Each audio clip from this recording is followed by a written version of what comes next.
In the dusty heart of Texas, where the wind carries more stories than the local newspaper, Luke Maddox had spent 34 years believing he was meant to walk through life alone. The son of a man who thought affection was weakness and raised by circumstances that taught him trust was dangerous, Luke knew how to break a wild horse, mend a broken fence, and work until his hands bled. But he'd never known the simple comfort of human touch. Then Maisie Quinn returned to Millfield with her gentle smile and determined spirit, ready to save her mother's crumbling horse sanctuary. She saw something in Luke that others missed, not the rough exterior or the walls he'd built, but the lonely heart beneath. When she wrapped her arms around him in gratitude for fixing her barn door, something shifted in Luke's carefully guarded world. But would one moment of tenderness be enough to heal a lifetime of wounds? Before we jump back in, tell us where you're tuning in from.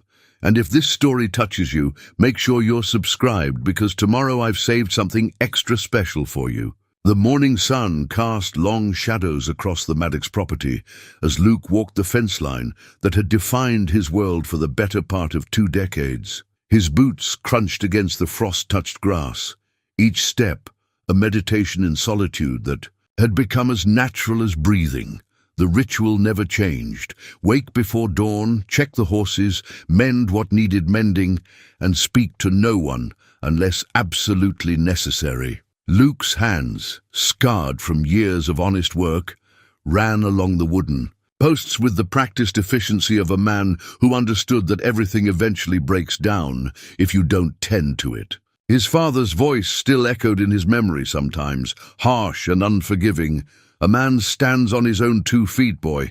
Anything else is just weakness waiting to knock you down." The Maddox Ranch wasn't much to look at. 50 acres of stubborn Texas soil that produced enough hay to keep his small herd of cattle fed and provide a modest living. Luke had inherited the land along with his father's debts and his mother's few precious memories, kept locked away in a coffee tin beneath his bed. The tin held a wedding ring, a faded photograph, and the last letter his mother had written before. Cancer took her when Luke was 12. He hadn't opened that tin in 5 years. Millfield stretched out below his property, a town of 800 souls who all seemed to know each other's business better than their own. From his vantage point on the hill, Luke could see the water tower with its peeling paint, the main street lined with businesses that had weathered decades of economic uncertainty, and the network of dirt roads that connected neighbor to neighbor in ways that Luke had never quite understood. Community was a foreign concept to a man raised in isolation. The town had its rhythms, and Luke had learned to move around them rather than through them. He knew that Mrs. Henderson at the general store would nod politely when he came for supplies, that Sheriff Tom Bradley would tip his hat with the kind of careful respect reserved for men who paid their taxes and caused no trouble, and that the younger folks would whisper about that Maddox boy with the mixture of curiosity and wariness that follows a reputation for keeping to yourself. Luke had been 17 when his father died in a tractor accident, leaving him with land, livestock, and a legacy of silence that ran deeper than the well behind the house. The funeral had been sparsely attended. His father hadn't been a man who inspired affection, but Luke remembered standing by the graveside and feeling nothing but relief that the shouting was finally over. The preacher had spoken about forgiveness and eternal rest, but Luke had just wanted to get home to check on the horses. That was 17 years ago, and in all that time, Luke had built a life that required nothing from anyone. He fixed his own equipment, grew his own food, and conducted his business with handshakes and cash transactions that left no room for lingering conversations. The system worked because it was simple, predictable, and safe. The sound of a truck, engine struggling against gravity, broke through his morning thoughts. Luke looked toward the main road and saw a beat-up pickup truck with a horse trailer attached, smoke trailing from its exhaust as it labored up the hill toward the old Quinn place. The Quinn Horse Sanctuary had been empty for 3 years now, ever since Eleanor Quinn had passed away and left the property in some kind of legal limbo. that the town folks whispered about but never quite explained. Luke watched the truck disappear around the bend, then continued his fence inspection. Other people's business was exactly that, other people's business.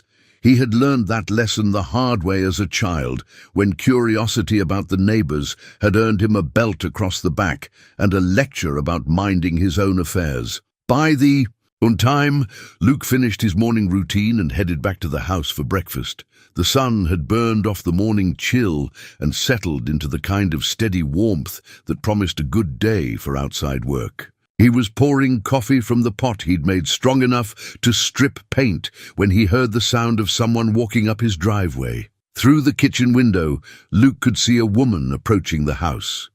She was slight, but moved with purpose. Her dark brown hair pulled back in a practical ponytail that had already begun to escape the morning's careful arrangement. She wore jeans that had seen honest work and boots that had earned their scuff marks. But there was something about the way she carried herself that spoke of determination tempered by uncertainty. Luke set down his coffee mug and stepped onto the front porch, his natural wariness kicking in like a reflex. Visitors were rare, and unexpected visitors were usually trouble of one kind or another. "Morning," the woman called out when she spotted him. Her voice carried the hint of an accent that suggested she'd spent time beyond Texas borders. But there was something familiar about her tone that Luke couldn't quite place. "I'm sorry to bother you so early. I'm Maisie Quinn."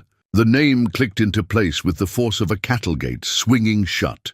Quinn, Eleanor Quinn's daughter, the one who had left Millfield after high school and never looked back. Luke had vague memories of a quiet girl who had sometimes ridden her bike past his property, but that had been more than 15 years ago. "I'm Luke Maddox," he said, keeping his distance on the porch.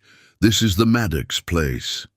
"I know," Maisie said, and Luke caught something in her expression that might have been a smile. "I remember you from school, though I was a few years behind. I was wondering if I could ask you about my mother's truck." Luke's eyebrows drew together.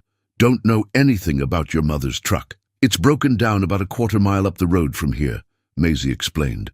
"Engine just died on me, and I was hoping maybe you might know someone who could take a look at it. I'm kind of stuck until I can get it running again." The request was simple enough, but Luke found himself studying Maisie Quinn's face for signs of the complications that usually came with helping neighbors. She looked tired, he realized, with the kind of bone-deep weariness that came from carrying burdens that were too heavy for one person. Her clothes were clean but worn, and her hands showed the calluses of someone who wasn't afraid of hard work. "Tommy Martinez runs the garage in town," Luke said finally. "He's honest and his prices are fair." "I called him already," Maisie said. "He's backed up for 3 days, and I really need to get moved in sooner than that. I was wondering if maybe you might know enough about engines to take a quick look. I can pay you for your time." Luke felt the familiar tightness in his chest that came whenever someone asked him to step outside his carefully constructed boundaries. Helping neighbors led to conversations, conversations led to expectations, and expectations led to disappointments. It was simpler to keep his distance, but something about the way Maisie Quinn stood there, hopeful but not demanding, tired but not defeated, made him hesitate before delivering his usual polite refusal. "What kind of truck?" he heard himself asking. 1995 Ford F-150, she said. "It's been reliable up until today, but I think it might just be overwhelmed by the trailer. I've got all my furniture and my tack loaded up, and it's been struggling with the hills." Luke knew that truck. He'd seen Eleanor Quinn driving it around town for years, and he'd always respected the way she maintained her equipment. If it had quit running, there was probably a simple explanation that a competent mechanic could sort out in an hour or two. "I'll take a look," Luke said, surprising himself with the words. No charge, just being neighborly, the smile that spread. Across Maisie's face was like sunlight breaking through storm clouds, genuine and warm in a way that made Luke's chest tighten for entirely different reasons. "Thank you," she said. "I really appreciate it. I promise I won't take up too much of your time." Luke nodded and stepped down from the porch, grabbing his toolbox from the workshop without allowing himself to think too hard about what he was doing. As they walked toward the road together, Maisie filled the silence with the kind of easy conversation that Luke had forgotten was possible. "I can't believe how much the town has changed," she said. "Mrs. Henderson still runs the general store, and I swear the place looks exactly the same as it did when I was 10 years old. But there are new houses out by the highway, and somebody told me they're talking about putting in a proper restaurant." "Progress," Luke said, the word carrying just enough irony to make Maisie glance at him sideways. "You don't sound too enthusiastic about it." "Change usually means complications," Luke replied. "I prefer things simple." They reached the truck, and Luke could see immediately what the problem was. The radiator was leaking coolant, and the engine had overheated trying to pull the heavy trailer up the hill. It was exactly the kind of straightforward mechanical issue that Luke could fix with basic tools and a trip to the auto parts store. "Radiator hose," he said, pointing to the source of the leak. "Easy fix once the engine cools down. I can patch it for now and get you to town, but you'll need a new hose." "How much do you think that'll cost?" Maisie asked, and Luke caught the note of concern in her voice that suggested money was tighter than she wanted to admit. $20 for the hose, maybe 30 if you need coolant too. Luke studied her expression and made a decision that would have surprised him an hour earlier. "I've got some spare coolant back at the house, and I can probably find a hose that'll fit. Won't take long to get you running again." "I don't want to impose," Maisie said. "You've already been more help than I had any right to expect." "No imposition," Luke found himself saying. "Like I said, just being neighborly." As he worked on the truck, Maisie told him about her plans for the horse sanctuary. Her mother had left her the property and a modest inheritance, but the financial situation was more complicated than Eleanor had let on. There were debts and legal complications that Maisie was still trying to sort through, but she was determined to honor her mother's dream of providing a safe place for horses that had nowhere else to go. Luke listened without commenting, his attention apparently focused on the mechanical work, but he found himself absorbing every detail of Maisie's story. There was something compelling about her quiet determination, her willingness to take on a challenge that most people would have walked away from. It reminded him of his mother, in the brief years before illness had taken her strength and his. Father's anger had filled all the spaces where love might have lived. When the truck was running again, Maisie insisted on shaking Luke's hand to thank him. Her palm was warm and calloused, her grip firm but gentle, and Luke realized with a start that it had been months since he'd had any kind of physical contact with another human being. "I owe you one," she said. "If there's ever anything I can do to return the favor, just let me know." Luke nodded, already stepping back toward the safety of distance. "Good luck with the sanctuary," he said. As Maisie drove away, Luke stood in the road longer than necessary, watching the truck disappear around the curve toward the Quinn property. He told himself it was just curiosity about whether the repair would hold, but he knew that wasn't entirely true. For the first time in years, he found himself wondering what it would be like to have someone to talk to at the end of a long day. Someone who might understand that silence wasn't always unfriendliness, and that keeping your distance wasn't always the same as not caring.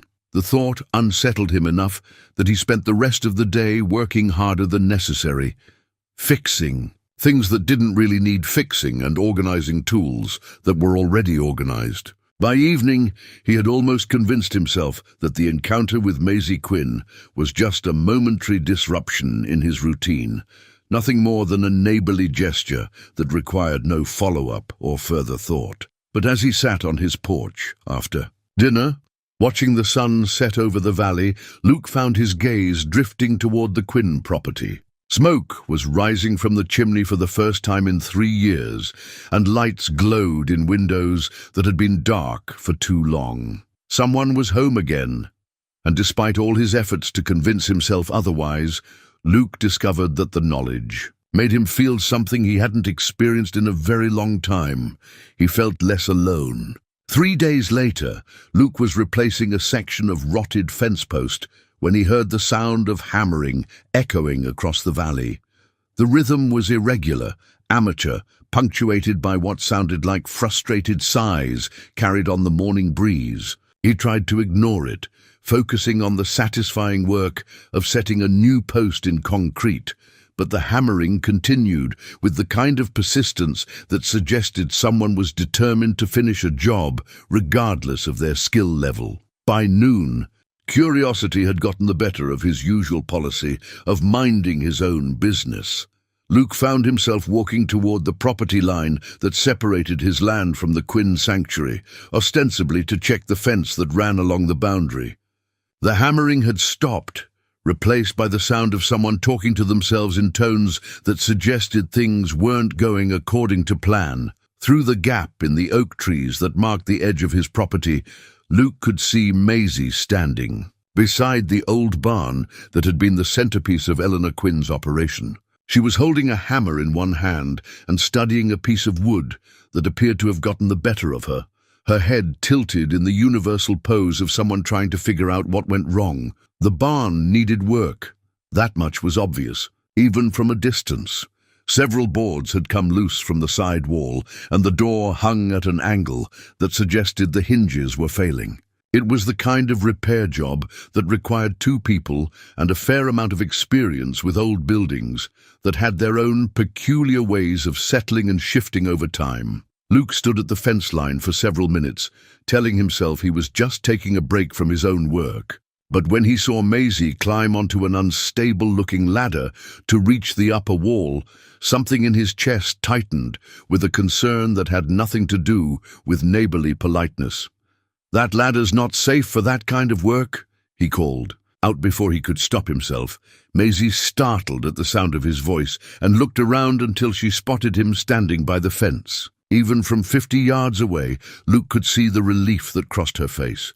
"Luke, I was hoping I might see you again." She climbed down from the ladder with more haste than grace. "I don't suppose you know anything about barn repair?" "Some," Luke admitted, already knowing where this conversation was heading and unable to think of a graceful way to avoid it. "I'm trying to replace these loose boards before they fall off completely, but I think I might be in over my head." Maisie gestured toward the barn with the kind of rueful smile that acknowledged defeat without surrendering hope. "The whole thing seems to be held together by stubbornness and good intentions." Luke found himself walking through the gap in the fence that Eleanor Quinn had maintained for 20 years, ostensibly so the properties could share access to the creek that ran between them. He told himself he was just going to take a quick look, offer some advice, and get back to his own work.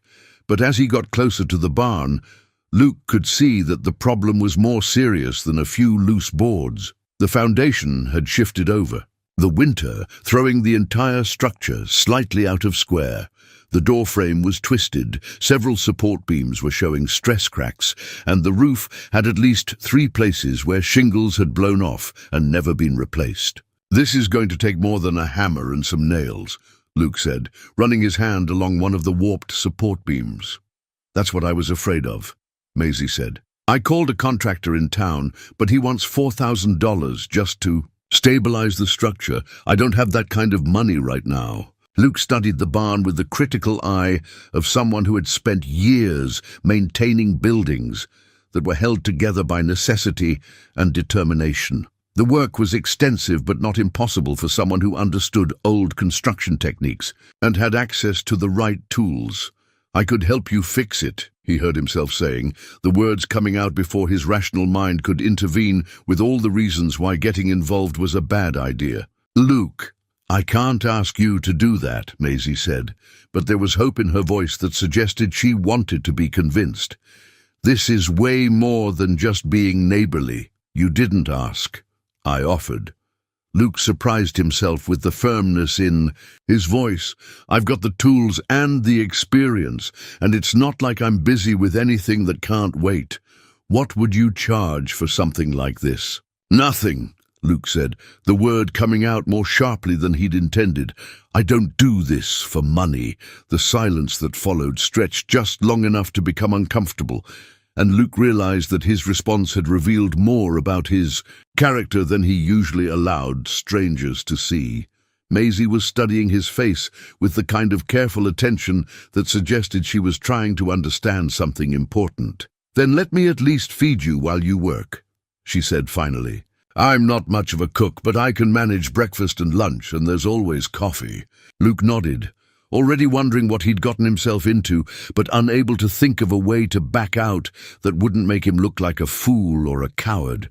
"I can start tomorrow morning if that works for you." "It works perfectly," Maisie said, and the smile that accompanied her words was warm enough to make Luke feel like he'd made the right decision, despite all evidence to the contrary. They spent the next hour walking around the barn while Luke pointed out the various problems and explained what would need to be done to fix them. Maisie listened with the focused attention of someone who genuinely wanted to understand, asking questions that showed she was thinking beyond the immediate repairs to the long-term maintenance of the property. As they worked their way around to the back of the barn, Maisie told Luke about her mother's vision for the sanctuary. Eleanor Quinn had started with 3 rescued horses and had gradually built a reputation for taking in animals that other people had given up on. At its peak, the sanctuary had housed 15 horses, each with its own story of neglect or abuse, that had been transformed into a second chance at a peaceful life. She had this gift for seeing past the damage to what was still good in them, Maisie said, running her hand along the weathered boards of the barn wall. "I remember coming home from school and finding her in the paddock with some horse that everyone said was too dangerous to handle, just talking to it like it was an old friend." Luke understood that kind of patience.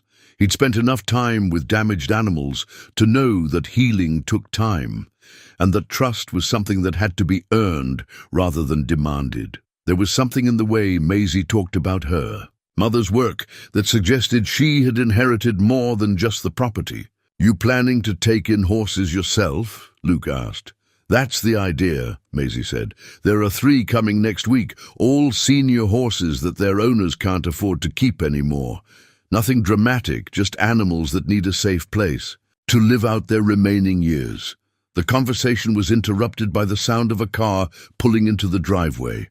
Luke looked toward the house and saw a black sedan that looked expensive and out of place against the rural backdrop of the sanctuary. A man in a business suit got out of the car and walked toward them with the purposeful stride of someone who was used to being the most important person in any room. "Ms. Quinn," the man called out, "I'm Marcus Henley from First National Bank. I believe we have an appointment." Luke saw Maisie's expression change. The easy warmth of their conversation replaced by something that looked like dread mixed with resignation. She glanced at Luke as if she wanted to ask him to stay but couldn't quite find the words. "I should probably get back to my own work," Luke said, recognizing the signs of private business that didn't concern him. "Luke, wait," Maisie said, and before he could react, she stepped forward and wrapped her arms around him in a brief hug. "Thank you for offering to help with the barn. I really appreciate it." The contact lasted only a few seconds, but for Luke, it might as well have been a lifetime. He stood frozen in place, his arms at his sides, overwhelmed by sensations he hadn't experienced since his mother had hugged him goodbye on the morning she went to the hospital for the last time. The warmth of another person's body pressed against his, the scent of shampoo and honest work, the simple human comfort of being touched with affection rather than anger. When Maisie stepped back, Luke could see in her eyes that she understood the significance of what had just happened, even if she didn't understand the reasons behind his reaction. He managed a nod and turned away, walking back toward his own property with steps that felt unsteady beneath him. Behind him, he could hear Maisie greeting the banker with professional politeness that couldn't quite hide her anxiety. Luke didn't need to hear the details of their conversation to understand that money troubles were threatening the sanctuary before it had even properly reopened. As he walked home, Luke's mind was spinning with unfamiliar emotions and half-formed thoughts that he couldn't quite organize into coherent understanding. The hug had awakened something in him that he'd thought was safely buried, a hunger for human connection that was both terrifying and compelling. That night, Luke sat on his porch long after dark, staring toward the lights in the Quinn house and trying to make sense of what he was feeling. For 34 years, he had built his life around the certainty that solitude was safer than vulnerability, that keeping his distance from other people was the only way to avoid the kind of pain that had defined his childhood. But Maisie Quinn's brief embrace had shattered that certainty with the force of a revelation. For the first time in his adult life, Luke found himself wondering what it would be like to let someone close enough to hurt him, and whether the risk might be worth taking. Sleep didn't come easy that night. Luke lay in his childhood bed, staring at the water stain on the ceiling that had been there since he was 12. His mind replaying those few seconds of human contact with an intensity that bordered on obsession. Every time he closed his eyes, he could feel Maisie's arms around him again, could smell the faint scent of lavender soap in her hair, could remember the way she had looked at him afterward, not with pity or curiosity, but with a kind of gentle understanding that suggested she saw more than he was comfortable revealing. He'd gotten up twice to walk around the house, checking locks that didn't need checking and straightening things that were already straight. The third time he found himself standing in the kitchen at 2 a.m, he finally admitted that he wasn't going to get any rest until he figured out what was happening to him. Luke opened the cupboard above the stove and pulled down the old coffee tin that he kept hidden behind the flour canister. His hands shook slightly as he pried off the lid, revealing the few precious objects that connected him to the woman who had loved him before he learned that love was dangerous. The wedding ring was thin and simple, worn smooth by years of hard work and careful polishing. His mother had taken it off only once that he could remember, when she was in the hospital and her fingers had grown too swollen for jewelry. She'd pressed it into his 12-year-old palm and made him promise to keep it safe, though she'd never explained why it mattered so much. Beside the ring lay a photograph, creased and faded, but still clear enough to show a young woman with dark hair and laughing eyes, holding a baby in a white christening gown. Luke's mother had been barely 20 when the picture was taken, younger than Maisie was now, and there was something in her expression that spoke of hope and joy that would be gradually worn away by his father's anger and disappointment. The letter was folded carefully, written in his mother's careful script on stationery that she'd saved for special occasions. Luke had read it so many times that he knew every word by heart, but he unfolded it anyway, needing to see her handwriting and remember her voice. "My dearest Luke," it began, "if you're reading this, then I've gone ahead to wait for you, and I need you to know some things that I should have told you while I had the chance. You are not your father, sweetheart. You have his stubbornness and his strong hands, but you have my heart, and that makes all the difference. Don't let his anger become your anger. Don't let his fear of love become your fear. You were made for gentleness, even if this hard world tries to convince you otherwise. I know it's going to be difficult for you, growing up in that house without someone to remind you that kindness isn't weakness. But I need you to remember that the love I have for you doesn't end just because I'm not there to show it anymore. It lives in you now, and someday you're going to find someone who deserves to receive it. When that day comes, don't be afraid to let them see who you really are underneath all that armor you're going to build. Love always." Mama Luke folded the letter carefully and returned it to the tin along with the ring and photograph. His mother had been wrong about some things. Gentleness had been beaten out of him long before he was old enough to choose his own path. But as he sat in his dark kitchen, thinking about Maisie Quinn's embrace, he wondered if maybe it wasn't too late to remember who he might have been if circumstances had been different. Dawn came grey and overcast, with the kind of persistent drizzle that made everything look smaller and more urgent. Luke dressed in his work clothes and loaded his truck with the tools he'd need for the barn repairs, trying to convince himself that this was just another job, no different from the dozens of other maintenance projects he'd tackled over the years. But as he drove toward the Quinn property, he found himself checking his appearance in the rearview mirror and wondering if he should have shaved more carefully or worn a cleaner shirt. It had been so long since he'd cared what anyone thought of him that the vanity felt foreign and uncomfortable. Maisie was waiting for him beside the barn, her hair pulled back in a practical ponytail and her clothes already bearing the stains of someone who'd been up early doing physical work. She waved when she saw his truck, and Luke felt something ease in his chest at the genuine warmth of her greeting. "I wasn't sure you'd still want to do this," she said as he climbed out of the truck. "I know yesterday got a little complicated. A commitment's a commitment," Luke said, though they both knew he could have found a dozen excuses to back out if he'd wanted to. "How'd the meeting with the banker go?" Maisie's expression tightened slightly. "About as well as expected. We've got 90 days to come up with a significant payment on the mortgage, or the bank is going to foreclose. Apparently, my mother borrowed against the property to help some other families who were struggling, and she didn't mention that little detail in any of the paperwork she left me." Luke nodded, understanding more than she probably realized about the weight of inheriting other people's noble intentions along with their debts. 90 days is enough time to figure something out. "That's what I keep telling myself," Maisie said.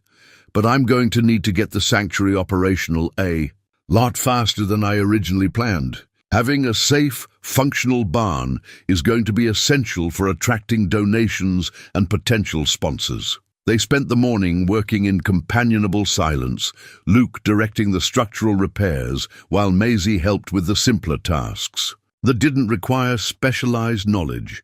She was a quick learner and wasn't afraid of getting dirty, qualities that Luke respected in anyone but found particularly surprising in someone who'd spent years living in cities. "You've done this kind of work before," Luke observed as Maisie competently handled the tools he handed her.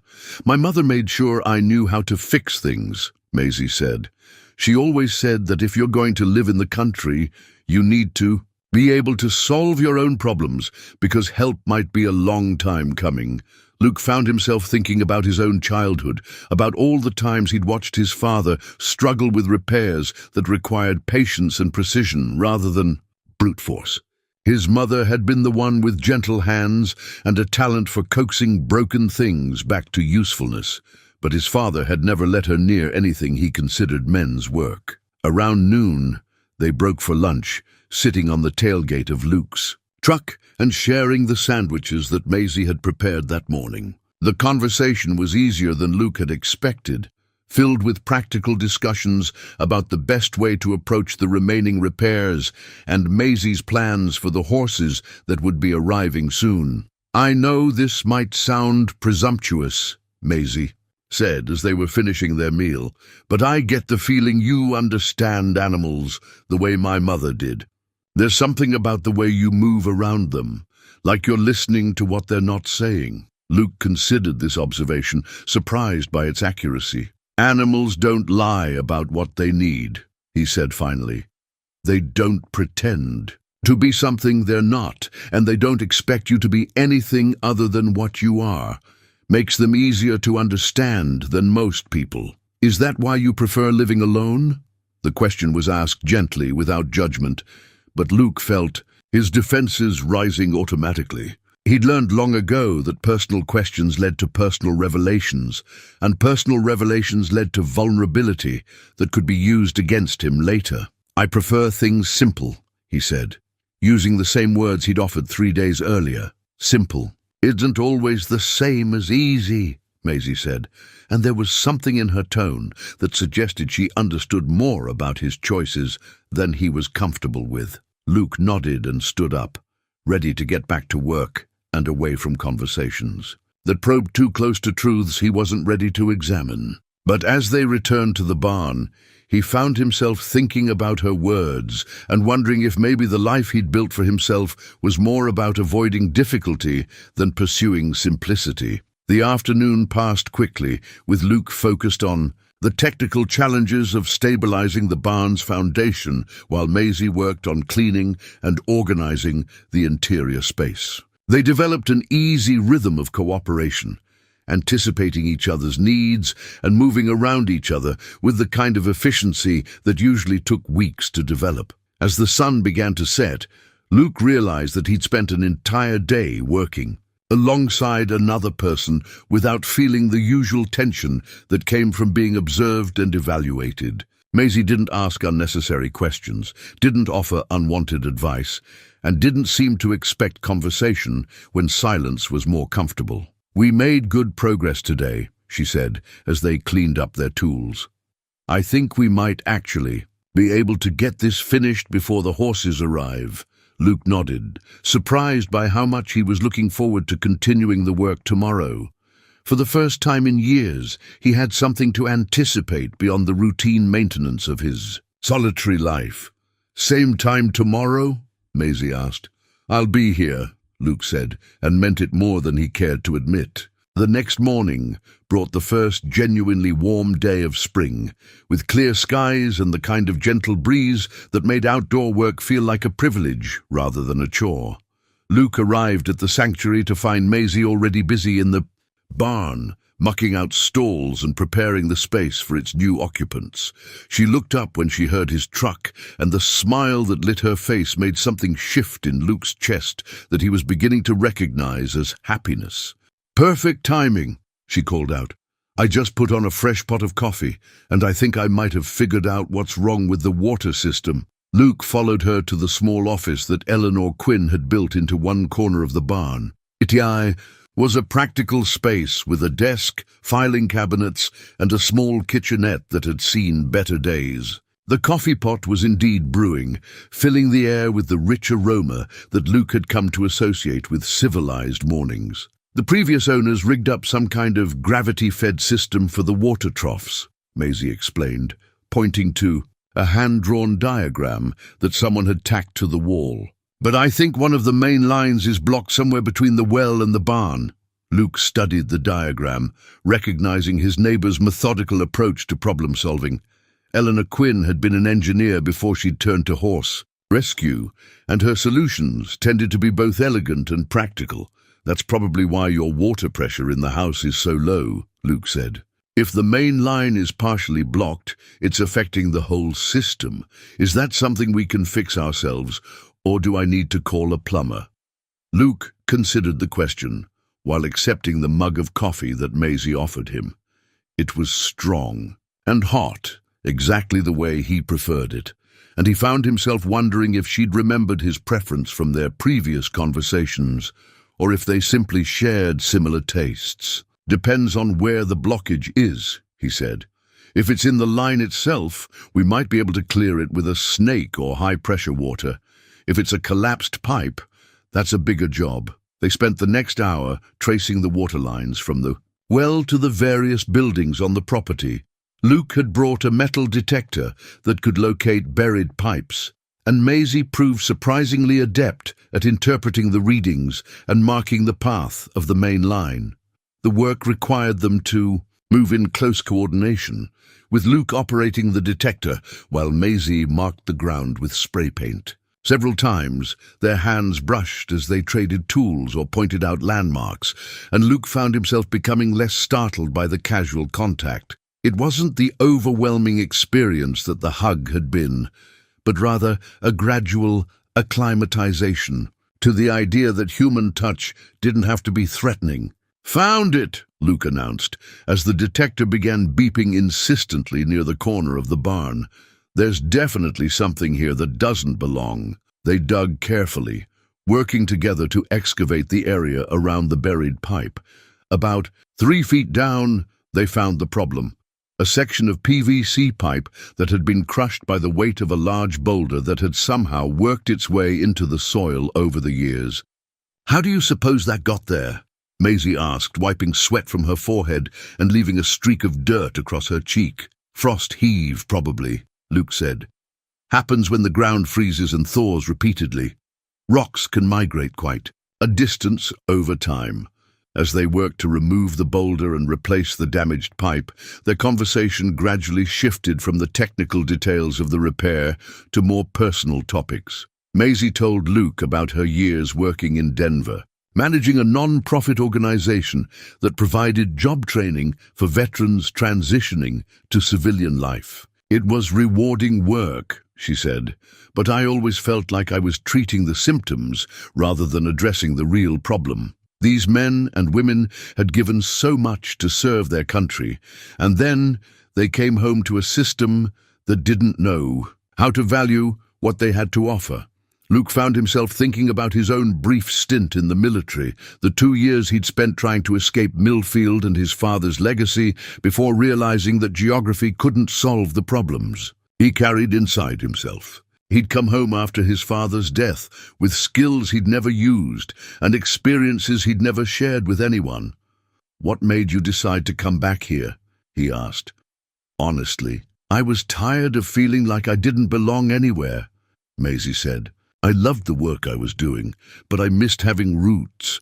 I missed knowing my neighbors and being able to walk outside without feeling like I was surrounded by strangers." Luke understood that feeling more than he cared to admit. He'd spent his entire adult life in the same place where he'd grown up, but he'd never felt like he belonged there either. He was tolerated rather than welcomed, respected for his competence, but never included in the kind of casual social interactions that seemed to come naturally to everyone else. "Plus," Maisie continued, "I kept thinking about all the horses my mother had helped over the years and how many more animals are out there that need a safe place to heal. It seemed like maybe I could do more good here than I was doing in the city." By mid-afternoon, they had the water system working again, and Luke was surprised to realize that he was reluctant to see the day's work come to an end. Working alongside Maisie had been the most pleasant day he'd had in longer than he could remember, and the prospect of returning to his empty house felt less appealing than usual. "I was thinking," Maisie said as they cleaned their tools, "would you like to stay for dinner? It's not much, just spaghetti and salad, but I hate cooking for one person, and you've done so much work today." The invitation caught Luke off guard, not because it was unexpected, but because of how much he wanted to accept it. Sharing a meal implied a level of intimacy that went beyond their working relationship, a recognition that they enjoyed each other's company for reasons that had nothing to do with barn repairs or water pipes. "I don't want to impose," Luke said, falling back on the polite deflection that had served him well for years. "You wouldn't be imposing," Maisie said. "I'm asking because I'd like the company." Luke looked at her face, searching for signs of the obligation or pity that he'd learned to recognize in other people's offers of inclusion. But Maisie's expression was open and genuine, free of any agenda beyond the simple desire to share a meal with someone she liked. "All right," he said, the word coming out more easily than he'd expected. "I'd like that." Dinner was indeed simple: spaghetti with meat sauce, green salad, and garlic bread that Maisie had made from scratch. But it was the first home-cooked meal Luke had shared with another person in more years than he cared to count, and he found himself savoring not just the food, but the whole experience of sitting across a table from someone who wanted to hear about his day. "Tell me about your ranch," Maisie said as they ate. "How long has it been in your family?" "My grandfather bought the land in 1952, Luke said. 50 acres that nobody else wanted because the soil was too rocky for serious farming. But it was cheap, and he figured he could make it work with cattle and determination. Sounds like it runs in the family." Luke considered this observation, thinking about the different kinds of determination that had shaped 3 generations of Maddox men. His grandfather had been driven by hope and possibility, his father by anger and disappointment. Luke wasn't sure what drove him, but sitting in Maisie's kitchen, he found himself thinking that maybe it was time to figure that out. As the evening wore on, Luke discovered the conversation with Maisie was easier than he'd expected. She had a gift for asking questions that invited sharing without demanding it, and she listened with the kind of attention that made him feel like his words mattered. When it was time to leave, Luke found himself lingering by the door, reluctant to break the spell of an evening that had felt almost normal. Maisie walked him to his truck, and for a moment they stood in the gathering dusk, surrounded by the sounds of settling horses and evening birds. "Thank you for dinner," Luke said. "And for the company." "Thank you for all your help," Maisie replied. "I couldn't have done any of this without you." Luke nodded and climbed into his truck, but as he drove home, he found himself thinking that maybe he couldn't have done this without her either. For the first time in his adult life, he was beginning to understand what his mother had meant about being made for gentleness, and what it might feel like to let someone see who he really was underneath all the armor he'd spent years building. The horses arrived on a Thursday morning in a trailer that had seen better days, driven by a weathered man named Carlos, who spoke in gentle tones to the animals he was delivering. Luke had come over early to help with the unloading, curious despite himself about the creatures that would be sharing the sanctuary with Maisie. The first horse down the ramp was a grey mare named Stella, 23 years old, with arthritic joints and eyes that had seen too much of the world's hardness. She moved carefully, favoring her left front leg, but there was dignity in the way she held her head as she surveyed her new surroundings. She was a therapy horse for disabled children, Maisie explained as they led Stella to her stall. Worked for 15 years before her arthritis got too bad for the program. Her previous owners couldn't afford the special care she needs, but they couldn't bear to put her down either. Luke watched Maisie's hands as she gently examined Stella's legs, noting the practiced way she moved around the horse and the calm confidence in her voice. There was something about her touch that reminded him of his mother's gentle handling of injured animals, a quality that seemed to communicate safety and understanding without the need for words. The second horse was a chestnut gelding named Murphy, who had spent most of his 25 years as a ranch horse before a back injury ended his working career. He was skittish around strangers, his ears constantly moving as he monitored potential threats, but he settled visibly when Maisie spoke to him in the same quiet tones she'd used with Stella. "He's going to need time to trust again," Maisie said, offering Murphy a handful of grain. His previous owners weren't cruel, but they weren't particularly gentle either. He's learned to expect that humans mean work and pain.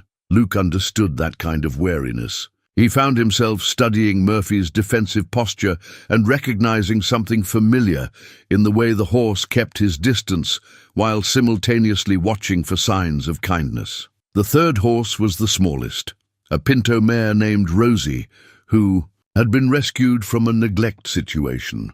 She was thin but not emaciated, her coat dull from poor nutrition, but her spirit apparently intact. Unlike Murphy, she seemed genuinely curious about her new environment, exploring her stall with the careful optimism of someone who had learned not to expect much, but was willing to hope anyway. "She's the one I'm most worried about," Maisie admitted, as they watched Rosie investigate her feed bucket. "The vet says she's physically healthy, but she's never learned to trust humans. She's been passed around between different homes since she was a foal, and nobody's ever taken the time to really work with her." Luke spent the morning helping Maisie settle the horses into their new home, carrying water buckets and hay bales, while she established routines that would help the animals feel secure. He was surprised by how much he enjoyed the work, and even more surprised by how naturally he seemed to understand what each horse needed. When Murphy shied away from the sound of a dropping hammer, Luke instinctively moved slower and spoke in lower tones. When Stella showed signs of pain while walking to the paddock, he suggested a different route that avoided the uneven ground near the barn. When Rosie seemed overwhelmed by all the activity, he quietly moved his work to the far side of the barn, to give her space to adjust. "You're good with them," Maisie observed as they took a break for lunch. "Have you worked with horses before?" "Some," Luke said, thinking about the horses his family had kept over the years. "My grandfather always said that horses are honest animals.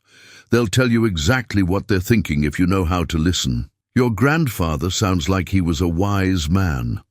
Luke nodded, remembering the hours he'd spent as a child listening to stories about his grandfather's experiences, breaking wild horses and building a life from nothing but determination and hope. Those memories felt precious now, untainted by his father's later bitterness and anger.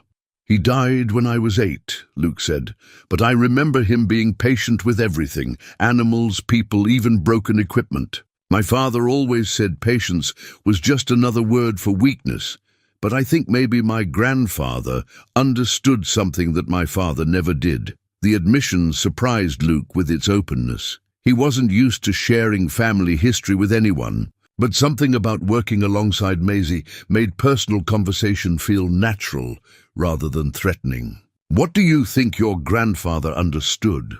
Luke considered the question while watching Rosie explore her paddock with cautious curiosity. "That some things can't be forced," he said finally. "That trust and healing take time, and rushing. The process usually just makes things worse. That's exactly what my mother used to say about the horses she worked with," Maisie said. "She always told me that patience wasn't passive. It was an active choice to believe that things could get better if you were willing to wait for them."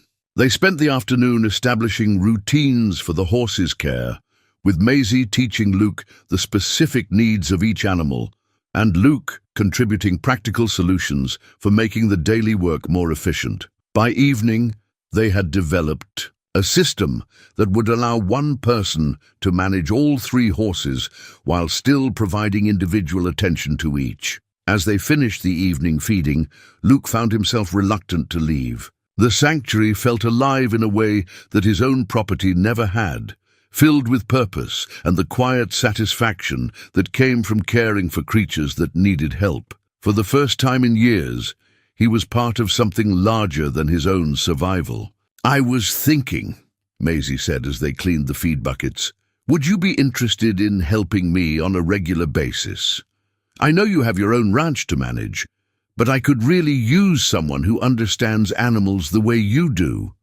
The offer was tempting for reasons that went beyond his growing attachment to the horses. Working at the sanctuary meant spending time with Maisie, meant being part of her mission to provide healing for damaged creatures, meant having a purpose that extended beyond the maintenance of his solitary existence. "What kind of regular?" Luke asked. "Maybe a few hours in the morning, helping with feeding and exercise. I could pay you something, though it wouldn't be much until the sanctuary gets more established." "I don't need payment," Luke said automatically, "but I'd be willing to help." "Are you sure? I don't want to take advantage of your generosity."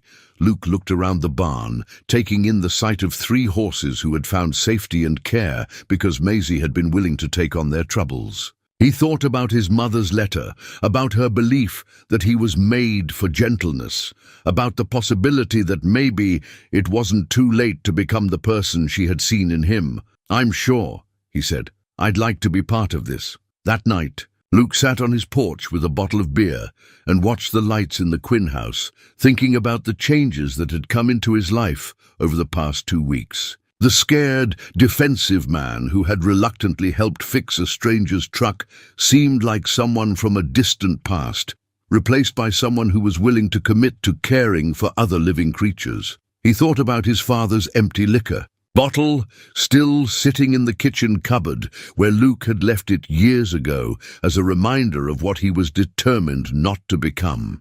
His father had been a man who believed that the world was fundamentally hostile, that other people were sources of disappointment and pain, that the only safety lay in keeping everyone at arm's length. But watching Maisie work with the horses, seeing the way they gradually relaxed in her presence, Luke was beginning to understand that maybe his father had been wrong about more than just the nature of human relationships. Maybe the world was full of opportunities for gentleness, for healing, for the kind of patient love that could transform even the most damaged spirits. For the first time in his adult life, Luke found himself looking forward to tomorrow, not just as another day to be endured, but as another chance to be useful, to be needed, to be part of something that mattered. It was a strange and wonderful feeling, and as he finished his beer and headed inside, he allowed himself to imagine what it might be like to feel this way permanently.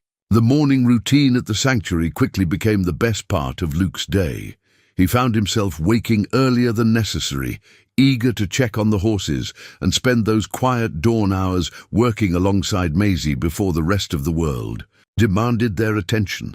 There was something almost sacred about those moments, filled with the gentle sounds of horses eating breakfast and the easy conversation that came with shared purpose. 3 weeks after the horses' arrival, Luke was mucking out Stella's stall when he heard the sound of papers rustling in the office area.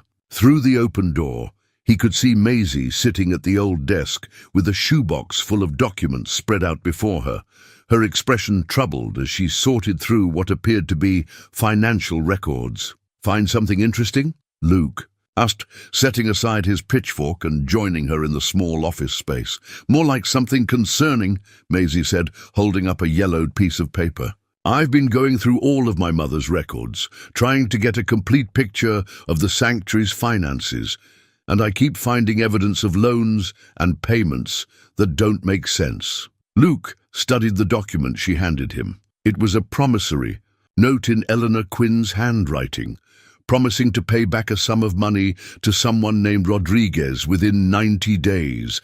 The date was from 2 years ago, and there was no indication that the loan had ever been repaid. "How many of these are there?" "At least a dozen that I've found so far," Maisie said, her voice heavy with concern.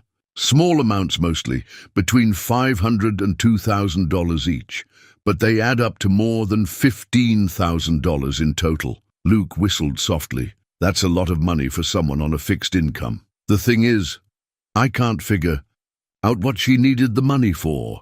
The sanctuary's regular expenses are all documented and accounted for, and there's no evidence that she was having any major financial problems until right before she died." Maisie pulled out a leather-bound journal from the bottom of the shoebox, its pages filled with her mother's careful handwriting. "I found this hidden in the back of the filing cabinet. It's like a private record of all these transactions, but the entries are cryptic. Look at this one." She opened the journal to a page marked with a bookmark and pointed to an entry from 18 months earlier. In Eleanor's neat script, it read, "Martinez family, Palin $200 for truck repair. They have 3 children and winter is coming. Sometimes helping others help themselves is the best investment we can make." Luke felt something shift in his understanding of Eleanor Quinn. She was loaning money to people in town, not loaning. Maisie said, flipping through more pages, "Look at the rest of these entries." The Rodriguez note was for medical bills when their daughter broke her arm. The Henderson family got money for heating oil when the husband lost his job. The Williams family got help with their mortgage payment when the farm had a bad year. Luke read through several more entries, each one documenting Eleanor's quiet generosity to families in crisis. The amounts were always modest, but clearly significant to the recipients, and in every case, Eleanor had documented not just the financial assistance, but the circumstances that had prompted her to help. She was giving away money that she didn't have, Maisie said softly. "That's why the sanctuary is in debt now. She mortgaged the property to help other people, and she never told anyone what she was doing." The revelation explained the financial crisis that threatened the sanctuary, but it also painted a picture of Eleanor Quinn that made Luke's chest tighten with recognition. He thought about his mother's belief that he was made for gentleness, about the kind of person who would sacrifice their own security to help others in need. "Do any of these families know about the situation with the sanctuary?" Luke asked. "I don't think so. From what I can tell, my mother was very discreet about her help. She probably didn't want anyone to feel obligated or embarrassed." Luke studied Maisie's face, noting the mixture of pride and worry in her expression. "What are you thinking about doing?" "I don't know," Maisie admitted. "Part of me wants to contact these families and let them know what's happening. Maybe some of them are in a position to help now, Or maybe they could spread the word about the sanctuary's mission. But another part of me thinks that would be betraying my mother's trust. She obviously didn't want anyone to know about her generosity. Luke understood the dilemma. Eleanor's private charity had been an act of love, not a calculated investment. In future, reciprocity. But the consequences of her generosity now threatened the very mission she had devoted her life to building. "Your mother sounds like she was a remarkable woman," Luke said finally. "She was," Maisie said, closing the journal, "with gentle hands, but her kindness might end up costing me everything she worked to build." They spent the rest of the morning working in thoughtful silence, each absorbed in their own reflections about the weight of inherited responsibilities and the complexity of doing good in a world that didn't always reward generous hearts. Luke found himself thinking about his own mother's letter, about her belief that love was meant to be shared rather than hoarded, about the possibility that some risks were worth taking even when the outcome was uncertain. Around noon, they were interrupted by the sound of a car pulling into the driveway.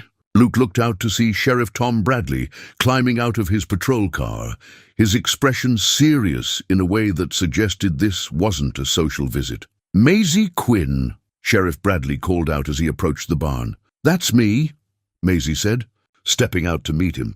"Is everything all right, Sheriff?"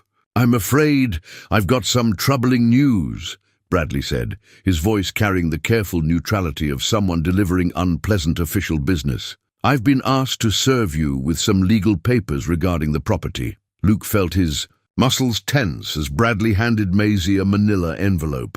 Legal papers usually meant lawyers, and lawyers usually meant that someone with money and influence was making life difficult for someone without those advantages. Maisie opened the envelope and scanned the documents inside, her face growing pale as she read. "I don't understand," she said. "This says that Crane Morrison is challenging my ownership of the property based on some kind of boundary dispute. Morrison claims that the eastern boundary of your property has been incorrectly surveyed for decades." Bradley explained.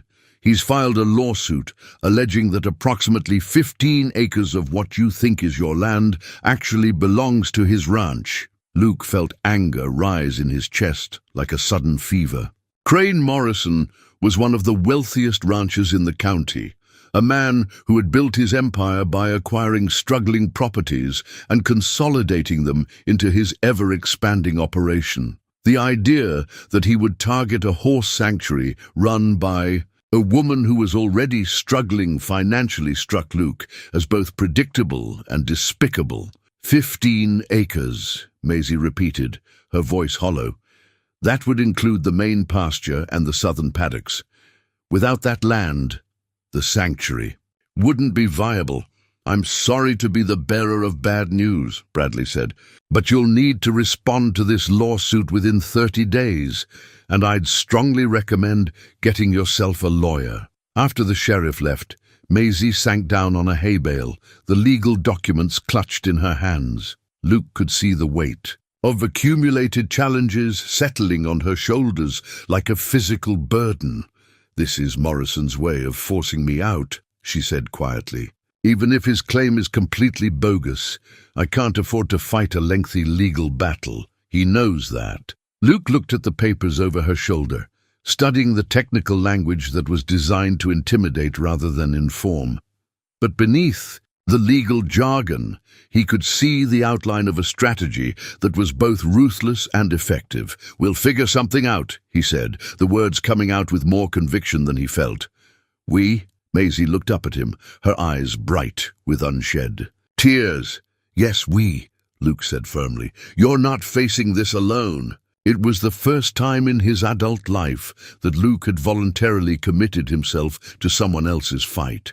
But as he looked around the sanctuary that had become so important to him, he realized that some things were worth defending regardless of the personal cost. The next 3 days passed in a blur of research and growing frustration as Luke and Maisie tried to understand the legal challenge they were facing. They spent hours at the county clerk's office, poring over property records and survey maps that seemed to contradict each other more than they clarified anything.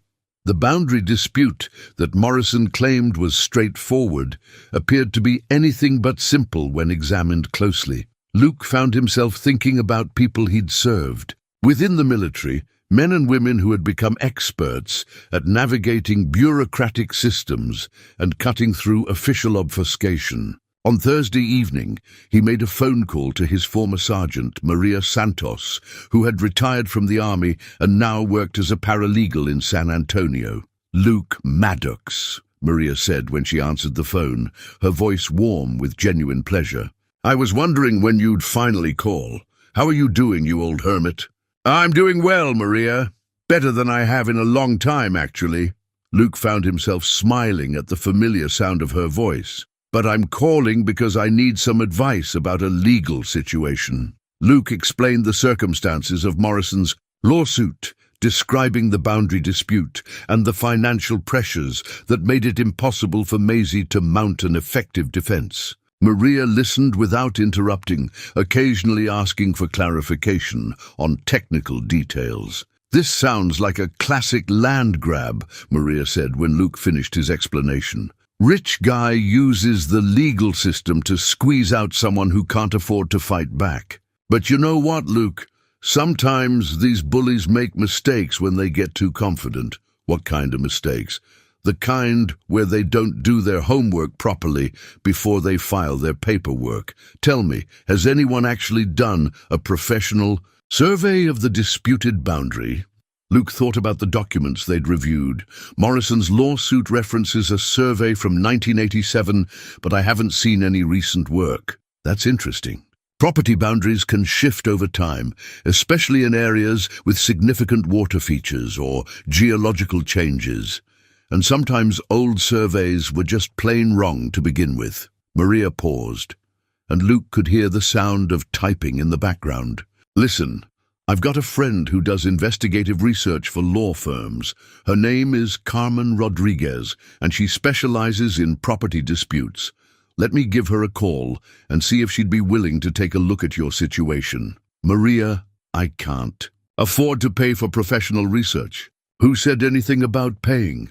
Carmen owes me a favor from a case we worked on last year. Besides, she's got a soft spot for people who rescue animals. Let me reach out to her and see what she can find." Luke felt something that might have been hope stirring in his chest. "I'd appreciate that more than I can say. Don't thank me yet. But Luke, it sounds like you found something worth fighting for." "I'm glad." The next morning, Luke was feeding the horses when his phone rang. The caller ID showed a number he didn't recognize, but when he answered, a woman's voice introduced herself as Carmen Rodriguez. "Maria Santos asked me to take a look at your property situation," Carmen said without preamble. "I've spent the last 12 hours digging through records, and I think you're going to find what I discovered very interesting." Luke felt his pulse quicken. "What did you find? Can you meet me at the courthouse in an hour? I need to show you some documents that I think are going to change everything about this case." Luke called Maisie and asked her to meet him at the courthouse, explaining only that Carmen had found something important. When they arrived, they found Carmen waiting for them in the research room, surrounded by stacks of papers and maps that she had spread across 3 tables. Carmen Rodriguez was a small woman with sharp eyes and the kind of intense energy that suggested she approached her work with the dedication of a detective. She stood up when Luke and Maisie entered, extending her hand with a smile that didn't quite hide her excitement. "You must be Maisie Quinn," Carmen said. "I've been looking forward to meeting you. I think you're going to be very interested in what I've discovered about Mr. Morrison's property claims."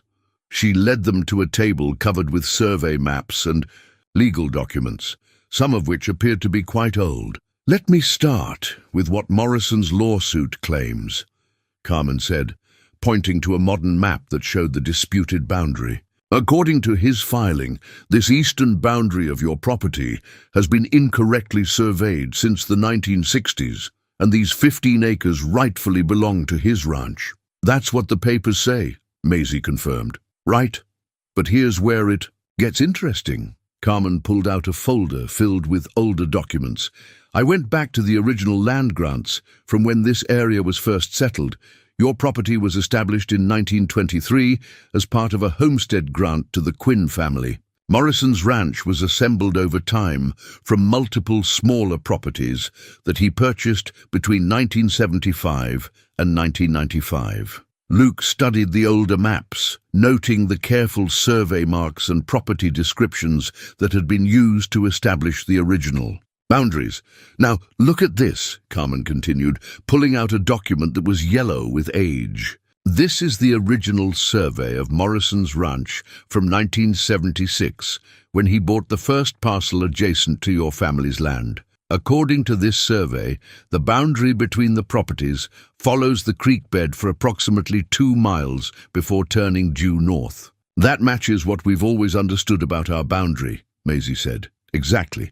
But here's the really interesting part. Carmen spread out a different map, this one showing a much larger area. I pulled the records for all of Morrison's property acquisitions over the past 30 years, and I found something that I don't think he was counting on anyone discovering. She pointed to a section of Morrison's ranch that was located several miles south of the Quinn property. In 1989, Morrison purchased this 400-acre parcel from the Herrera family. According to the deed, this land had been in the Herrera family since 1847, when it was granted to them as part of a Mexican land grant that was recognized by the Texas government after statehood. Luke frowned, not understanding the significance of this information. What does that have to do with our boundary dispute? Carmen's smile widened. Everything, as it turns out. I did some additional research into the Herrera family's ownership of that land, and I discovered that the 1989 sale to Morrison was never legally valid. She pulled out another document, this one bearing official seals and signatures. The Herrera land grant included specific provisions about how the property could be transferred. According to the original grant, the land could only be sold with the unanimous consent of all adult family members, and the sale had to be witnessed by a representative of the Mexican consulate. Was Morrison's purchase done properly? Maisie asked. Not even close. The land was sold by one family member without consulting the others, and there was no consular witness. According to both Mexican and Texas law, the sale was invalid from the beginning. Carmen paused for effect. Which means that Morrison has been illegally occupying 400 acres of land for the past 34 years. Luke felt a surge of something that was part excitement and part righteous anger. So Morrison is essentially a squatter on land that doesn't belong to him. That's exactly what he is. And here's the beautiful part. The current heirs of the Herrera family still have legal standing to reclaim their property. I've already made contact with them, and they're very interested in pursuing their claim. Maisie sat down heavily in the nearest chair, overwhelmed by the implications of Carmen's discovery. So, if Morrison is vulnerable to losing his own land, he's probably not in a strong position to be challenging other people's property rights. More than that, Carmen said. If this information becomes public, Morrison could face serious legal consequences for knowingly occupying land that wasn't legally sold to him. He's built a significant part of his ranch operation on property that he has no right to own. Luke looked at the document spread across the table, trying to process the magnitude of what Carmen had uncovered. Morrison's aggressive legal challenge to the sanctuary had been based on the assumption that Maisie couldn't afford to fight back. But now the situation was completely reversed. What do we do with this information? Luke asked. That depends on what you want to accomplish, Carmen said. You could use it defensively to force Morrison to drop his lawsuit against the sanctuary. Or you could go on the offensive and help the Herrera family reclaim their rightful property. Or both, Maisie said quietly, her voice gaining strength as she spoke. We could help the Herrera family get their land back and ensure that Morrison can never threaten the sanctuary again. Luke felt a familiar tightness in his chest, But this time it wasn't fear or anxiety.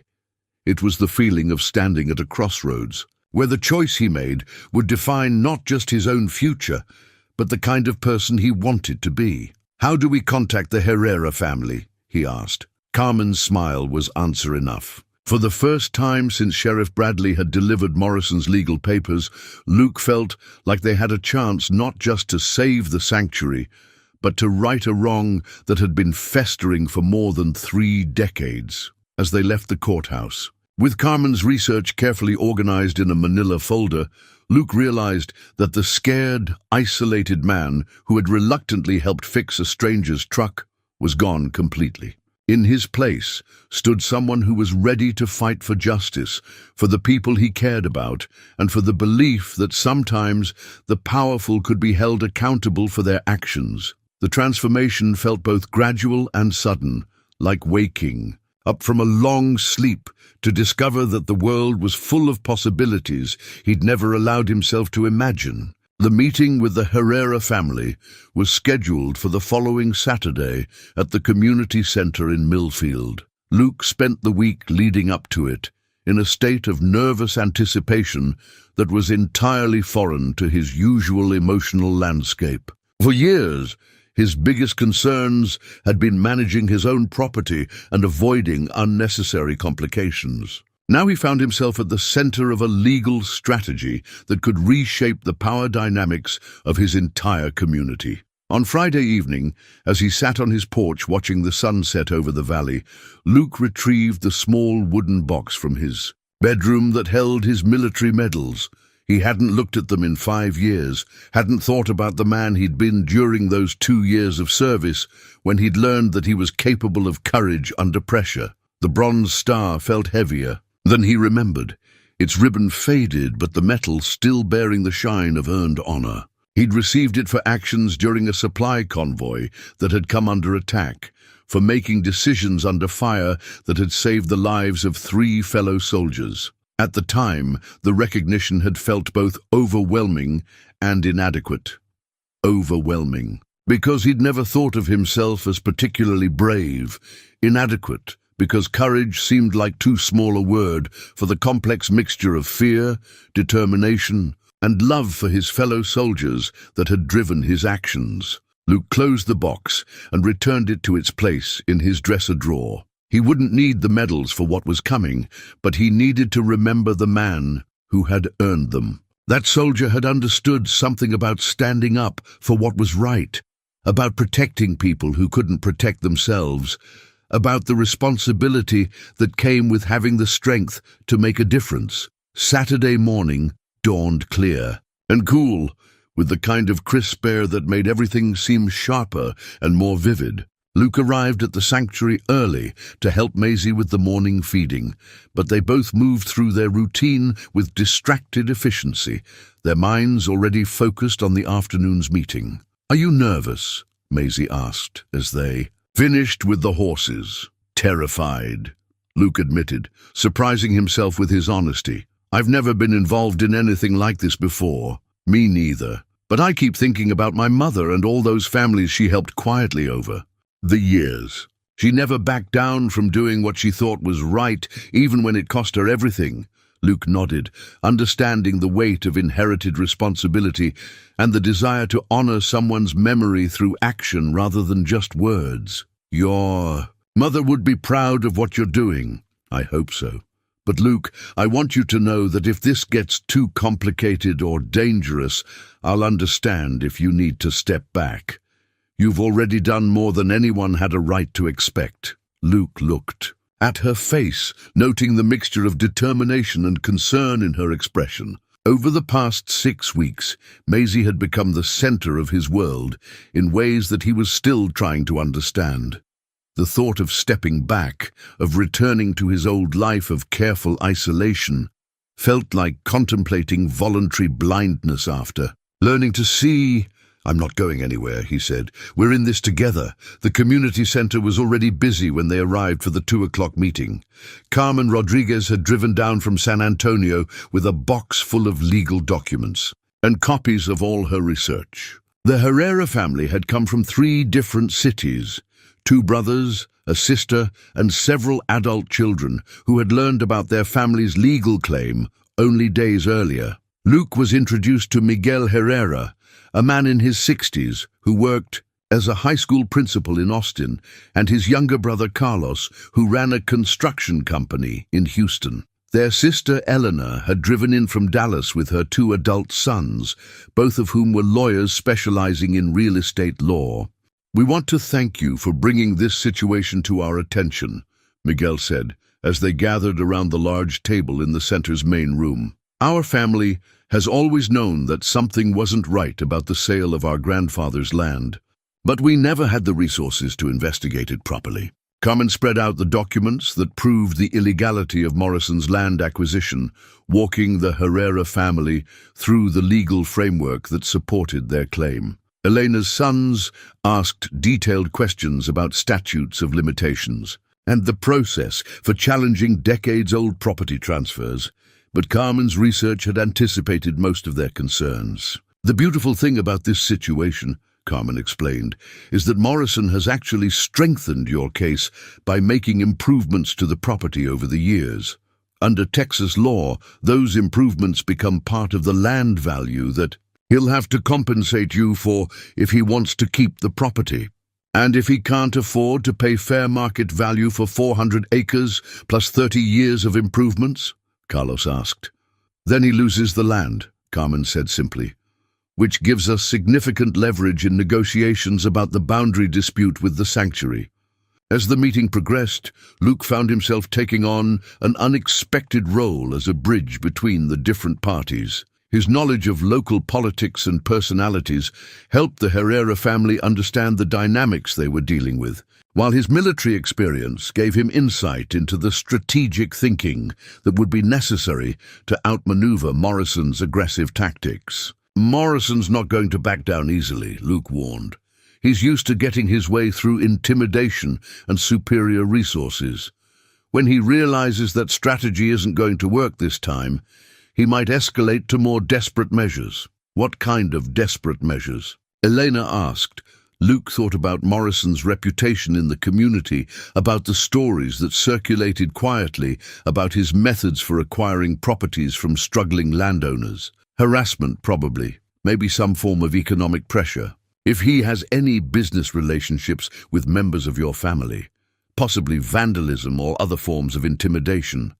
"Are you trying to scare us away from pursuing this?" Miguel asked, but his tone suggested curiosity rather than offense. "No," Luke said firmly. "I'm trying to make sure everyone understands what we might be facing so we can prepare for it properly." The conversation continued for another hour, with the group developing a detailed strategy for approaching Morrison with their evidence. They decided that the Herrera family's lawyers would file their own lawsuit challenging Morrison's ownership of the 400 acres, while simultaneously demanding that he drop his boundary dispute with the sanctuary. "The key is timing," Carmen explained. "We want to file both actions simultaneously so Morrison doesn't have time to develop a counter-strategy. If we can catch him off guard, we might be able to force a settlement before this turns into a prolonged legal battle." As the meeting broke up, Luke found himself shaking hands with people who'd been strangers 3 hours earlier, but who now felt like allies in a cause that mattered. Miguel Herrera clapped him on the shoulder with the firm grip of someone who recognized a fellow veteran. "Thank you for your service," Miguel said quietly, "both to our country and to our family." Luke nodded, feeling a warmth in his chest that he associated with belonging to something larger than himself. For the first time since leaving the military, he felt like he was part of a team again, working toward a goal that required everyone's best efforts and mutual trust. That evening, Luke and Maisie sat on the porch of the sanctuary house, sharing a bottle of wine and talking through the day's events. The horses were settled in their stalls, the evening chores were done, and for the first time in weeks, Luke felt like they might actually have a chance of winning the fight they'd been forced into. "I've been thinking about something," Maisie said as they watched the stars appear in the darkening sky. "When this is all over, when the sanctuary is secure and Morrison is no longer a threat, what happens next?" What do you mean? I mean, what happens between us? This whole situation has brought us together in ways that neither of us expected, but I don't want to assume that just because we work well together in a crisis, we'd work well together in normal circumstances. Luke considered her question, thinking about the man he'd been 6 weeks ago and the man he was becoming.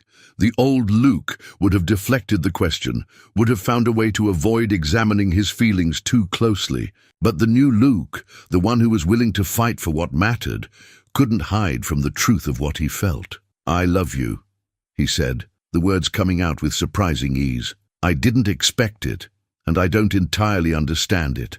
But I love you more than I've ever loved anyone or anything in my life." Maisie turned to look at him, her eyes reflecting the porch light and something deeper that might have been relief. "I love you too," she said. "I have for weeks now, but I wasn't sure if what we had was real or just the result of extraordinary circumstances."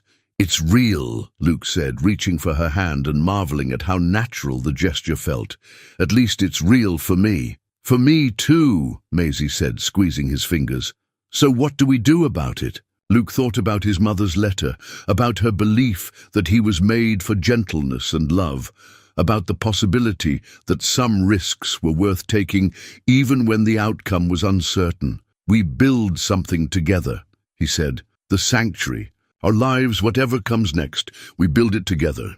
As they sat holding hands on the porch, surrounded by the quiet sounds of settling horses and night birds, Luke felt like he was finally becoming the person his mother had seen in him all those years ago. It had taken 3 decades and the love of a remarkable woman to get there, but he was finally ready to embrace the life he'd been too afraid to imagine. The town hall meeting was scheduled for Thursday evening at 7 o'clock, and by 6:30 the community centre was already packed beyond its normal capacity. Word had spread quickly through Millfield about the legal challenge to Morrison's and property holdings, and it seemed like half the county had turned out to witness what promised to be the most dramatic public confrontation in recent memory. Luke stood near the back of the room with Maisie, both of them trying to project calm, confidence, while their hearts raced with nervous anticipation. Carmen Rodriguez sat at the front table with the Herrera family's lawyers, her research documents organized in neat stacks that represented months of meticulous investigation. Across the aisle, Morrison sat with his own legal team, his face bearing the expression of a man who was used to controlling every situation he entered. Sheriff Bradley called the meeting to order and explained the formal process for presenting evidence in a public forum. As the presiding official, he would moderate the discussion and ensure that both sides had equal opportunity to state their cases. The town council would serve as observers, though they had no official authority to make binding decisions about the property disputes. "The floor is open for initial statements," Bradley announced. "Mr. Morrison, as the party who filed the original lawsuit, you may present your case first."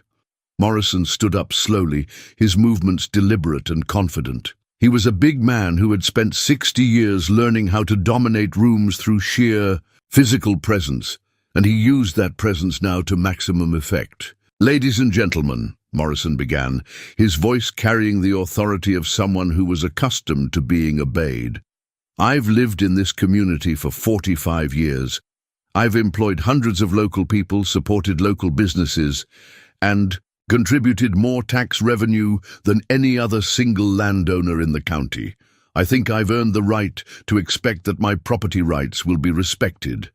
He gestured toward a large map that his lawyer had mounted on an easel, showing the disputed boundary between his ranch and the sanctuary. "This boundary dispute is not personal. It's about ensuring that property lines are accurately maintained according to legal surveys. The Quinn family has been occupying 15 acres of my land for decades, and I'm simply asking that the correct boundaries be recognized." Morrison's presentation was smooth and professional, backed by impressive visual aids, and delivered with the confidence of someone who had never doubted his right to get what he wanted. He spoke for nearly 20 minutes, methodically building his case while projecting an image of reasoned authority. When Morrison finished, Sheriff Bradley turned to the other side of the room. "Ms. Quinn, you may now present your response." Maisie stood up, her hands steady despite the magnitude of the moment. Luke felt a surge of pride as he watched her face the crowd with quiet dignity, knowing that she was about to challenge one of the most powerful men in the county with nothing but truth and determination. "Thank you, Sheriff Bradley," Maisie said, her voice clear and strong. "Before I address Mr. Morrison's boundary claims, I think this community needs to know about some other property issues that have recently come to light." Luke saw Morrison's lawyer lean forward with sudden attention, apparently not expecting the discussion to move beyond the specific boundary dispute. Morrison himself remained impassive, but Luke caught a flicker of uncertainty in his eyes. Maisie nodded to Carmen Rodriguez, who stood up and began distributing copies of documents to the town council members and Sheriff Bradley. "What you're receiving are copies of the original land grant documents for a 400-acre parcel that Mr. Morrison purchased in 1989. According to our research, that purchase was never legally valid." The room erupted in surprised murmurs as people processed the implications of what they were hearing. Morrison's face went red, and he started to stand up, but his lawyer placed a restraining hand on his arm. Carmen took over the presentation, walking through the legal framework that proved the Herrera family's continuing ownership of the disputed land. Her explanation was clear and methodical, supported by documents that she passed around for examination. The sale of this property violated both Mexican and Texas law, Carmen concluded. Mr. Morrison has been illegally occupying 400 acres for 34 years, and the rightful owners are prepared to file suit to reclaim their property. "This is ridiculous," Morrison finally exploded, standing up despite his lawyer's attempts to keep him seated. "I bought that land in good faith. I have a deed." "You have a deed from someone who had no legal authority to sell the property," Carmen replied calmly. "The sale was invalid from the moment it occurred." Luke watched Morrison's face as the reality of his situation began to sink in. For the first time in the man's adult life, he was facing opposition that he couldn't intimidate or buy off. The carefully constructed empire he'd built through aggressive acquisition of struggling properties was suddenly vulnerable to challenge. "Furthermore," Maisie continued, "we believe that Mr. Morrison's current lawsuit against the sanctuary is motivated not by legitimate boundary concerns, but by his desire to acquire our property for his own expansion purposes. This pattern of using legal intimidation to force out smaller landowners ends today." The crowd's reaction was immediate and electric. Luke could see neighbors nodding in recognition, apparently connecting Morrison's current actions with other questionable land acquisitions over the years. The man who had dominated local politics through wealth and influence was suddenly facing public scrutiny of his methods. Morrison's lawyer whispered urgently in his client's ear, probably advising him to remain calm and avoid making statements that could be used against him later. But Morrison was too angry and too accustomed to getting his way to listen to careful counsel. "You people have no idea what you're dealing with," Morrison said, his voice rising to a shout. "I've built this county's economy. I've provided jobs and tax revenue that keep this community alive. And this is how you repay me? By listening to lies from outsiders who want to destroy everything I've worked to build." The threat in his voice was unmistakable, and Luke felt his own anger rising in response. For 34 years, he had watched powerful men use intimidation to get their way, had learned to keep his head down and avoid confrontation. But something fundamental had changed in him over the past 6 weeks, and he found himself standing up before he was fully conscious of the decision. "The only person trying to destroy anything here is you, Morrison," Luke said, his voice carrying clearly across the suddenly silent room. The silence that followed Luke's words stretched for what felt like an eternity. Every person in the room turned to look at him, many with expressions of surprise that quiet Luke Maddox had chosen this moment to find his voice. Morrison's face went from red to purple, his hands clenching into fists at his sides. "You have no right to speak to me that way," Morrison snarled. "You're nothing but a hermit who's never contributed anything to this community. What gives you the authority to judge my actions?" Luke felt the familiar tightness in his chest that had always accompanied confrontation, but this time it was accompanied by something else, a calm certainty that came from knowing he was fighting for something larger than himself. Around the room, he could see faces of people he'd known his entire life, neighbors who had always treated him with polite distance, but who were now listening to every word he said. "What gives me the right is that I've watched you bully people for years," Luke replied, his voice steady despite the adrenaline coursing through his system. "I've seen you force out families who couldn't afford to fight your lawyers. I've watched you turn this community into your personal kingdom, and I'm tired of pretending that's normal." Maisie reached for Luke's hand, her fingers intertwining with his in a gesture of support that felt like an anchor in the storm of emotions swirling around the room.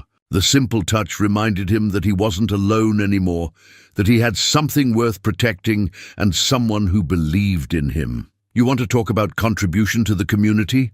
Luke continued, gaining confidence with each word. "Let's talk about Eleanor Quinn, who spent 20 years helping families in crisis without asking for recognition or repayment. Let's talk about the sanctuary that provides a safe place for animals that have nowhere else to go.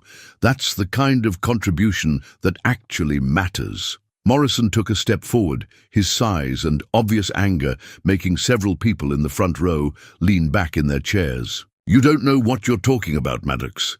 You've spent your whole life hiding on that worthless piece of land, avoiding responsibility and human contact.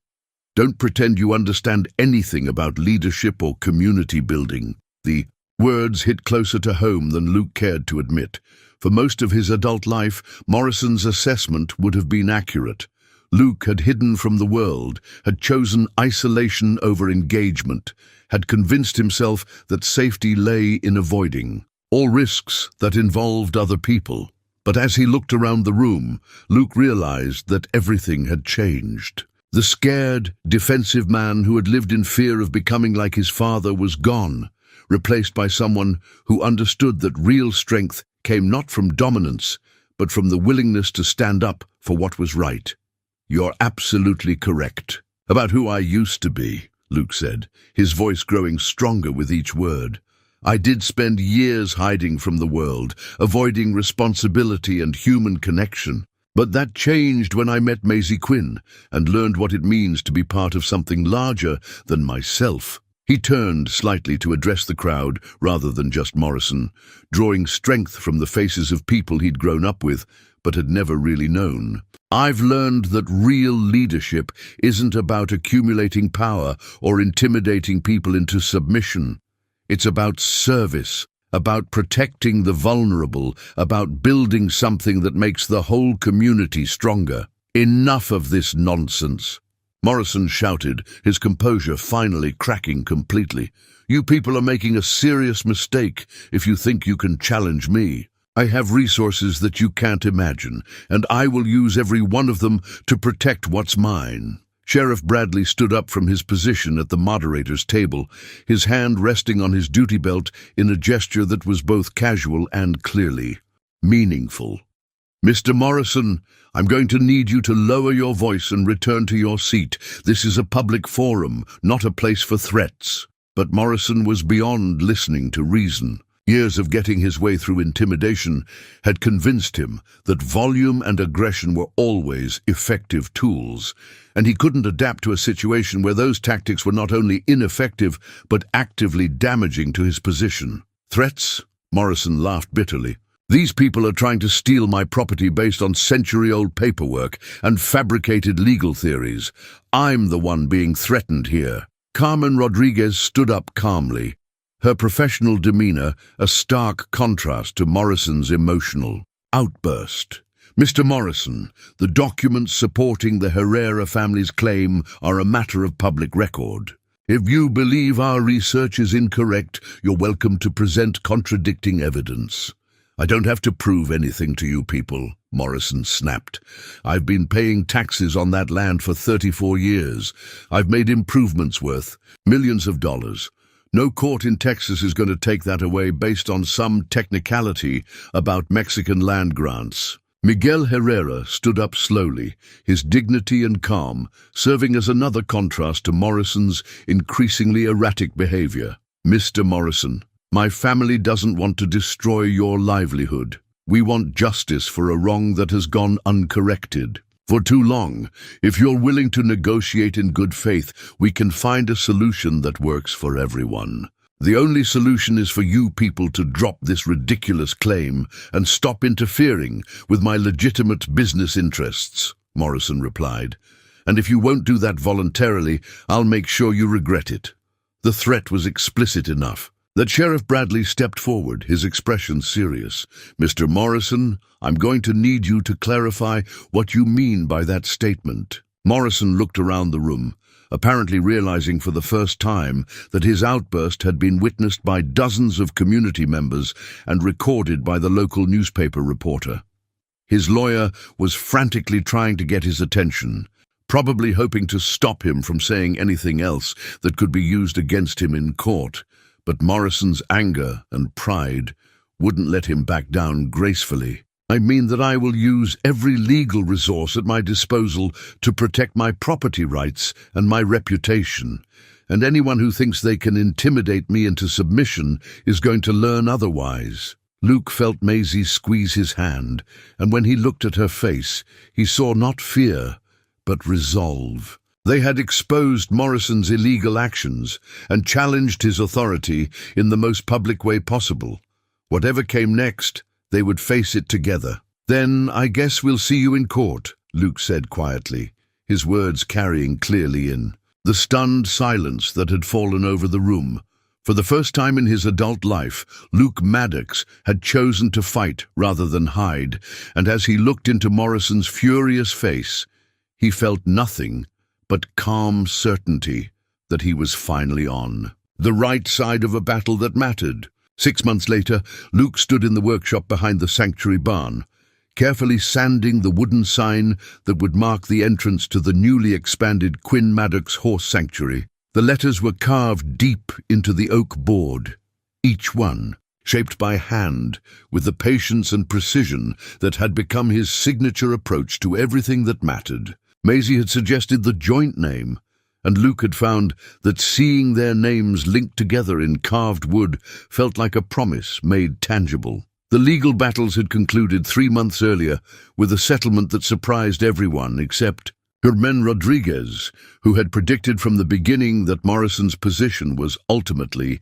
indefensible. Faced with irrefutable evidence of his illegal occupation of the Herrera family's land, Morrison had agreed to pay fair market value for the 400 acres, a sum that amounted to nearly $2 million when interest and improvements were factored into the calculation. The Herrera family had generously donated a significant portion of the settlement to the sanctuary, ensuring that Eleanor Quinn's dream would not only survive but flourish for generations to come. The mortgage debt that had threatened the property was paid off completely, and there was enough money left over to fund operations for the next 5 years while Maisie built the donor network that would sustain the sanctuary's long-term mission. Morrison himself had quietly left Millfield 2 weeks after the settlement was finalized, selling his remaining properties to a consortium of local farmers who were committed to keeping the land in agricultural use. The departure of the man who had dominated local politics for so long created space for new voices and new approaches to community leadership. Luke had been surprised when Sheriff Bradley approached him about running for a seat on the town council, but Maisie had encouraged him to consider it. "You've found your voice," she had said. "Maybe it's time to use it to help other people find theirs." The workshop door opened, and Maisie stepped inside, carrying 2 cups of coffee and wearing the kind of smile that still made Luke's chest tighten with gratitude for the unexpected gift of her love. She set the coffee down on his workbench and studied the nearly finished sign with the critical eye of someone who appreciated craftsmanship. "It's beautiful," she said, running her fingers along the smooth curves of the carved letters. "Your grandfather would be proud of the work you're doing." Luke nodded, thinking about the coffee tin in his kitchen that still held his mother's ring and letter, but now also contained a photograph of him and Maisie taken on their wedding day 3 months earlier. The simple ceremony had been held in the sanctuary's main paddock, with the horses serving as witnesses and half the town in attendance to celebrate the union of 2 people who had found healing in each other's arms. "I've been thinking about something," Maisie said, settling onto a hay bale and watching Luke apply the final touches to the sign. "Mrs. Henderson mentioned that the Williams family is struggling again. Their youngest daughter needs surgery, and the insurance isn't covering all the costs." Luke paused in his sanding, understanding immediately what Maisie was suggesting. "How much do they need?" "About $3,000. I know we've already committed to helping the Rodriguez family with their roof repairs, and there's the Johnsons' situation with their medical bills, but I keep thinking about what my mother would do."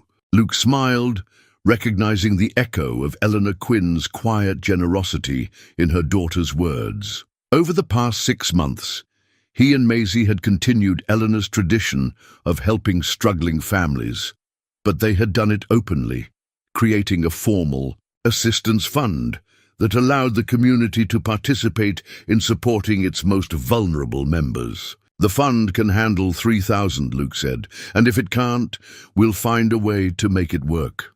"Are you sure?" "I don't want to put financial pressure on the sanctuary just because I can't say no to people who need help." Luke set down his sandpaper and turned to face his wife, marveling as he did every day at the word wife and what it represented. "Maisie, this place exists because people couldn't say no to creatures who needed help. Your mother understood that healing happens in community, not in isolation.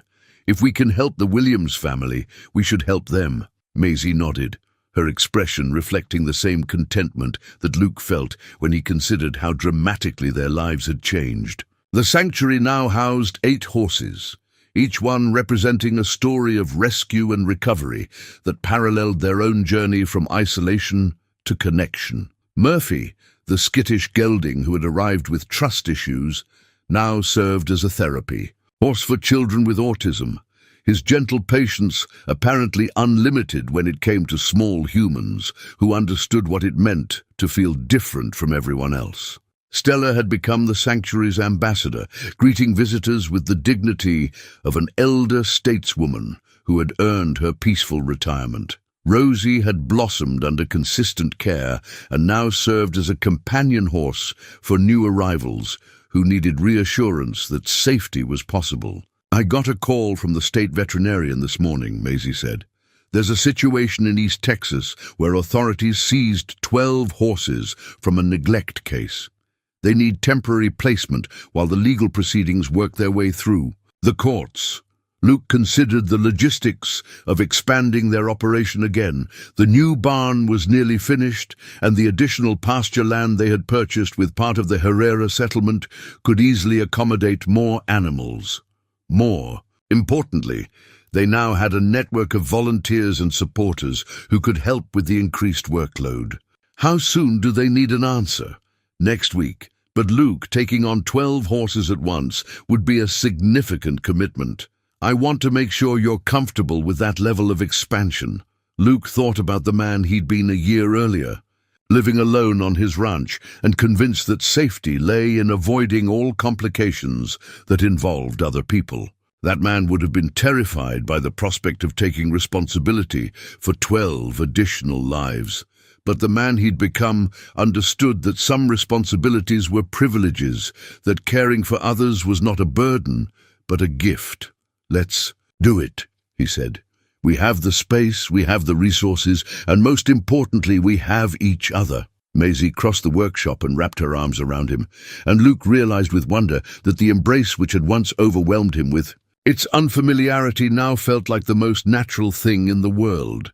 He had learned to trust in love, to believe in the possibility of healing, to understand that his mother had been right about his capacity for gentleness. As they stood holding each other in the workshop, surrounded by the tools and materials of their shared life, Luke could hear the horses moving peacefully in their stalls, content in the knowledge that they were safe and cared for. It was the sound of healing made audible, the proof that damaged hearts could learn to trust again when they found the right combination of patience, love, and time. The struggling cowboy who had never felt a hug had become a man who understood that the best things in life were built through the daily choice to remain open to connection, to continue believing in the possibility of love, and to keep creating space for others to find their own healing. In Maisie's arms, surrounded by the sanctuary they had built together, Luke finally understood what it meant to be home.